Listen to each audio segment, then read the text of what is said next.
Of us, or yeah, that's why I was coming over. So it's Sean, SEAN.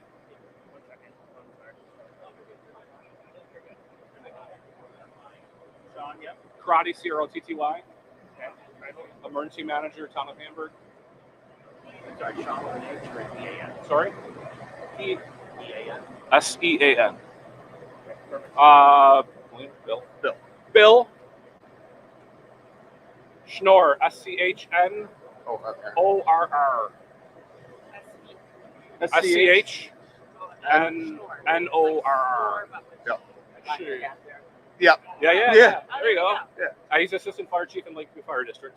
And then we're going to have Captain John Baker. JOHN, Baker, BAKER.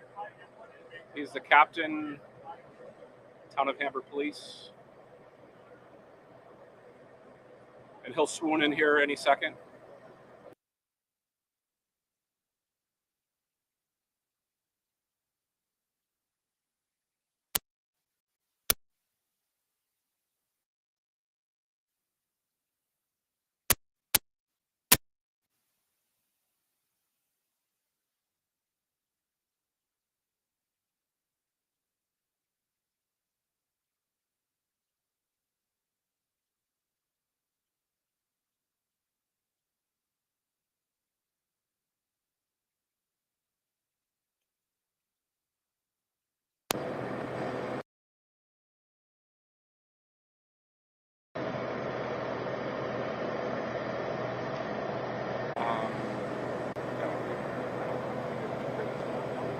Yeah, we got it.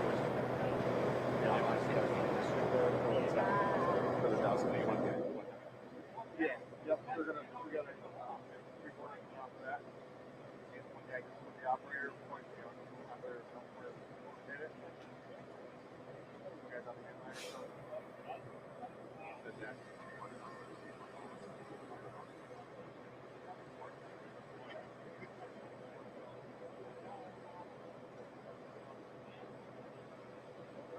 Great.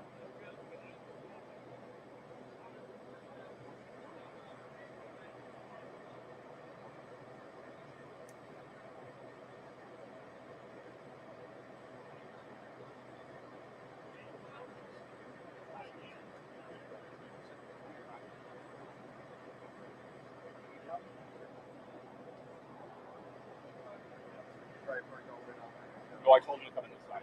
Yeah.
Good audio with background. As long as you speak. Speak up. Okay, Yeah. gotcha.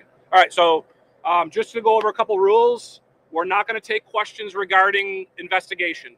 Investigation is ongoing. We're not going to take questions regarding where in the residence the residents were located. Okay, that's all part of the investigation. The investigation is ongoing, and we're going to continue to keep that, and it's going to be a critical part of our investigation. So I'm joined by Captain John Baker from the Town of Hamburg Police, Assistant Chief Bill Schnorr from the Lakeview Fire District. My name is Sean Crotty, the Emergency Manager for the Town of Hamburg. Last evening at 20:39 hours, our Town of Hamburg Public Safety Communications Office received multiple 911 calls from the area, not just this street, but adjacent streets as well. They're reporting a loud explosion. The immediate vicinity, the residents were reporting the house had exploded. Within 2 minutes, our patrol officer confirmed that those reports that the house had exploded. The Town of Hamburg police officer facilitated a rescue of one of the victims, the male victim, pulled him from the debris pile, and he got immediate medical attention by the first responders from one of the 20 agencies that assisted us at the scene. So currently, we have Mr. Captain Baker is going to discuss and mention the victims' names and their conditions. We did have in addition to the two residents that we had a police officer from the Town of Hamburg Police transported and released from a hospital, and we had a firefighter from the Lakeview Fire District seek medical attention and was subsequently released in the evening. So Captain Baker will discuss the victims and the victims' names. The two victims that resided at the residence were John and Joeen Pease. Patrol arrived on scene rather quickly. They were able to locate Mr. Pease in the debris. He was critically injured. Several patrol officers were able to remove him from the area, facilitated his transport by ambulance to ECMC. Currently, he is in critical condition. John's wife, Joeen Pease, was found deceased sometime after we located John. Those are the only two occupants of the residence, husband and wife. They both resided at that location, and those are the two victims. Again, with Sean's point that one police officer did suffer smoke inhalation. He was treated and released at the hospital. A second officer with a minor ankle injury, who was also on scene during the rescue of Mr. Pease. So today brings us a lot of investigation. Fire investigators are here working on their investigation with the assistance of the Erie County Sheriff's Department and also the New York State Office of Fire Prevention and Control, the Fire Safety Division. In that division, they're assisting in the investigation. We have insurance adjusters for the homeowners as well that are here investigating. And we, as you can see behind us, excavation crews. We're working on making and rendering safe the damaged residents as well as the original building, as well as the adjacent one that suffered substantial damage. So that is going to be engaged in the emergency demolition very shortly. Our building inspection department has gone with national fuel representatives through the area to inspect the adjacent residents to ensure that their gas infrastructure is safe and it's safe to repopulate their homes, and ensure that and document the damage that was sustained on adjacent homes. The Public Service Commission is involved as a matter of procedure for National Fuel. They are notified as an investigative piece to make sure that the public utility is doing everything that they can to make sure that the residents are safe. That's all we have. If you have any questions. Was it a gas explosion? That is all part of the investigation. So the investigators are leaving no stone unturned. So we just know that the house exploded, and they're attempting to determine what the source and the cause and origin of that explosion was. It looks like a gas explosion. And that is that you can surmise that, but we're gonna continue the investigation, and that will be brought out when the investigation is complete. Just to be clear, this house next door is going to go too. It's lost. This house behind us, yes, is lost as well. Were those folks home? I heard they were on vacation or something. That residence was unoccupied. The house right here you're talking about? Correct. What about the Yep. other house? The other house was occupied by one adult male. I know you can't speak specifically to where they were located, the victims, but you can confirm confirm they both were inside of the home at the time? They both were inside the residence at the time of the explosion. This brave officer who went in and rescued. I'm sorry, sir? The brave officer who went in and rescued the nail victim in this case. Is he the one who was hurt or no? That is correct. Yes, Okay, so he sustained some smoke sustained inhalation. the smoke inhalation. Yes, sir. The guy who got here, got in there, got the guy out. How long did it take to find the female victim? How long did it take? I can get you those numbers. I don't have them readily available right now, but Was it a while before they? it was hours. Yeah, I mean the building continued to burn. We had to take care of the utilities. We had to stabilize the utilities and such. So, and it was just, as you see, it was just a pile of debris, and we were going through the pile hand by hand, pulling it apart, extinguishing fires as we went along. Were any of you on scene here yesterday while this was actively happening?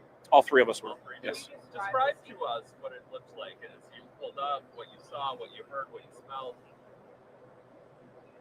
Bill was probably the first one here. Step up, like right up there. Yeah, so I was the first one here. When I came around the corner, there was debris all over the road, people everywhere. There was reports of different things going on that we had to figure out real quick.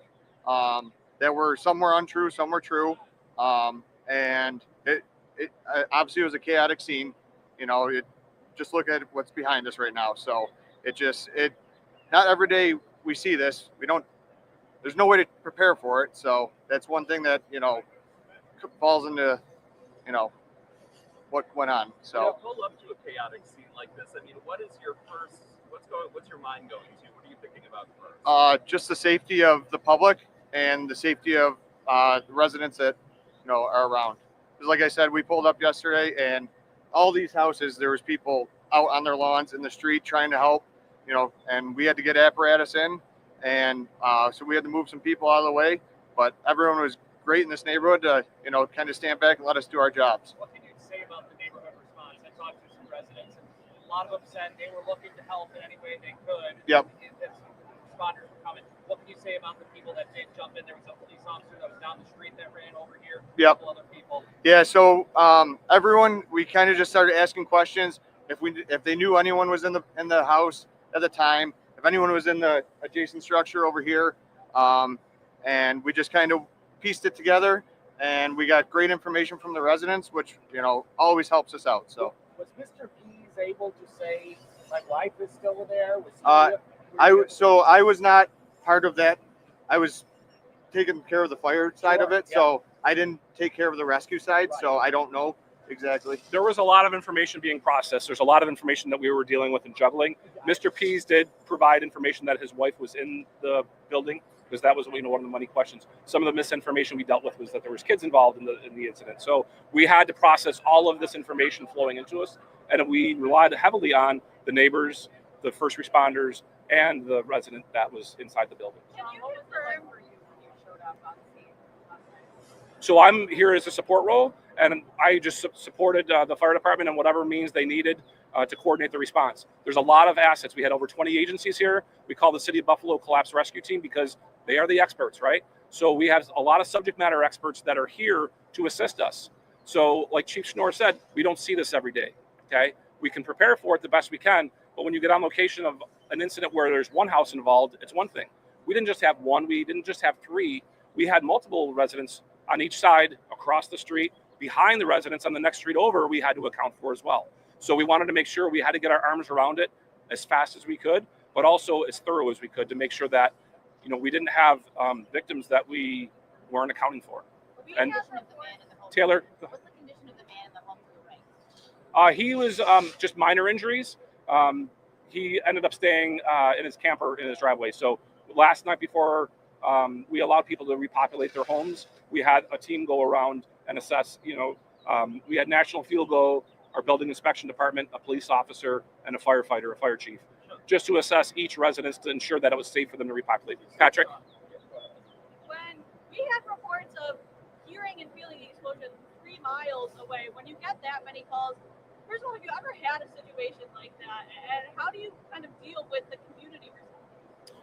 So yes, we have had instances where we've had explosions where we have reports. Social media is very, very robust when it comes to reports, and we just have to vet through that information. And we'll be continuing to do that today to see what was reported, a lot of the videos and the pictures that are out there. Community response, the residents are very, very supportive in this area and all through our community and probably Western New York.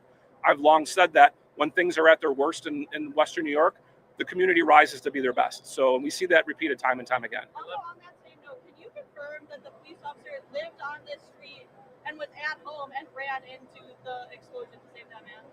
I cannot confirm that. The officer was on patrol. He was on duty. He was in the area, and he did feel and hear the explosion. His response was very quick.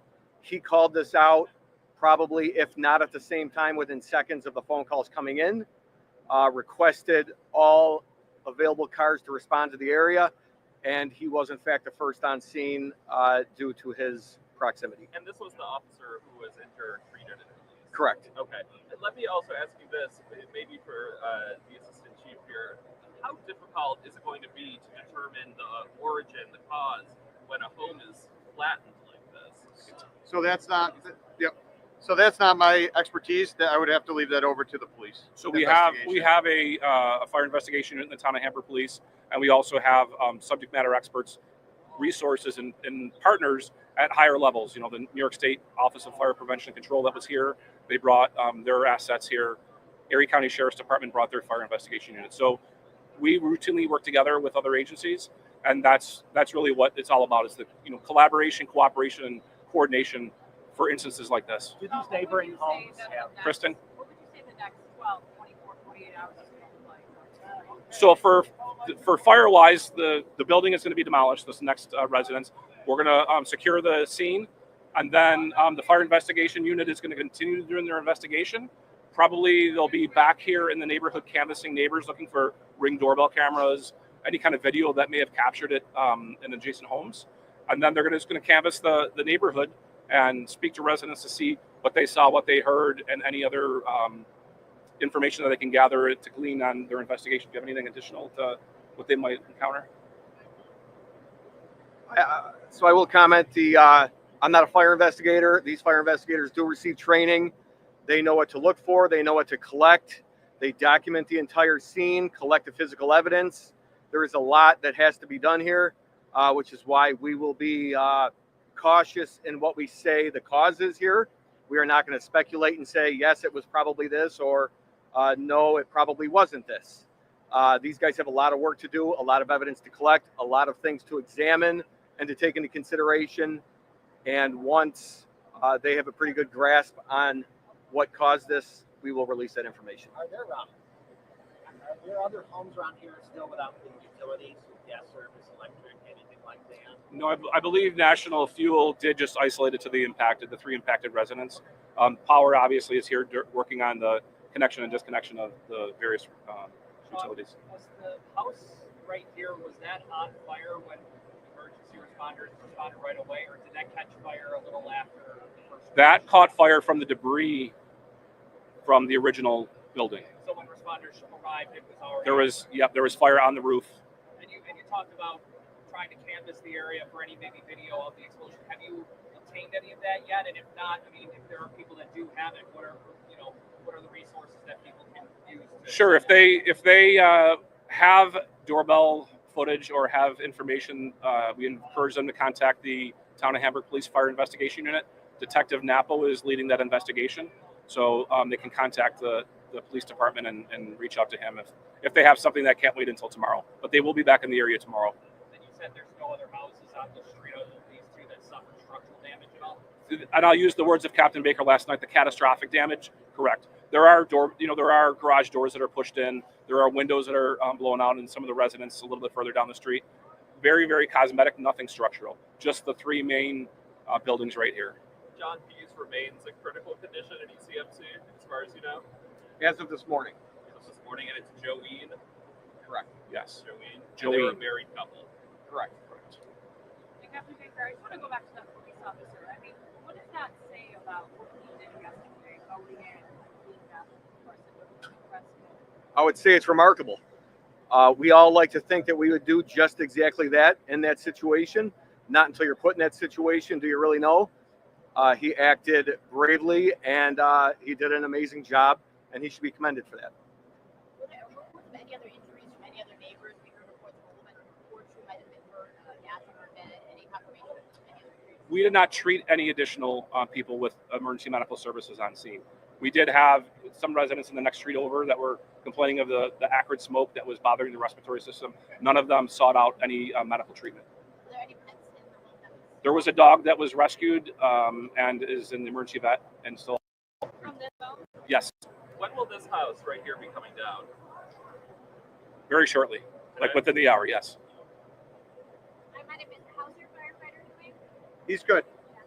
So yeah, he was one of the firefighters that helped the officer pull the victim out, and he just exhausted. So they just wanted to take him to ECMC, get checked out, everything checked out. He was back with us, so he's doing great today. I find it incredible that everyone here was volunteering. You've been here, what, 14 hours now? Yep. It's incredible. Yeah. What would you say to the men and women who serve with you? And I mean, I know you guys are always looking for recruits, so here's a great way to help your community. Yeah, this town, these fire departments that are in this town, we work so well together. It's and it was a challenge, but we also had Buffalo Fire that came in with us, and that was my first time ever working with them, and it was like we worked together all the time. They came in very professional, and we got the job done, and so. I know you said you can't release cause, but after your conversations with Mr. Keys, are you investigating this as a suspicious incident? I would say we're not necessarily going to classify something as suspicious or not as suspicious at this time. We will collect the evidence, we will review all available facts, and we will make a determination. I will be hesitant to say whether or not we feel this is suspicious. It was, again, a catastrophic event. You hear the call come out as a house explosion, and you think that's horrible. Not until you arrive on scene and see the magnitude of what took place could you possibly grasp the scene here. And again, our fire investigators will be working extensively to gather all the facts, all the information that is available, and they will determine the cause. So did he tell you anything to lead you to believe this might not be accidental? I guess might be a better term. I don't want to comment on any conversations with Mr. Pease at this time. About how many first responders were here responding at the time last night, do you think, in the ballpark? How many? Well, there was Hundreds? over 20 agencies represented. So I would say well over 200 first responders that were here from from our local volunteer fire department to some departments from the town of Evans, Eden, Orchard Park, Boston. And then we had county officials, state officials. So well over 200 responded here. Sean, Yes. ATF, did the ATF come today? They did not. Any other message to the community you'd like to put out at this time? This is obviously a high interest situation. Sure.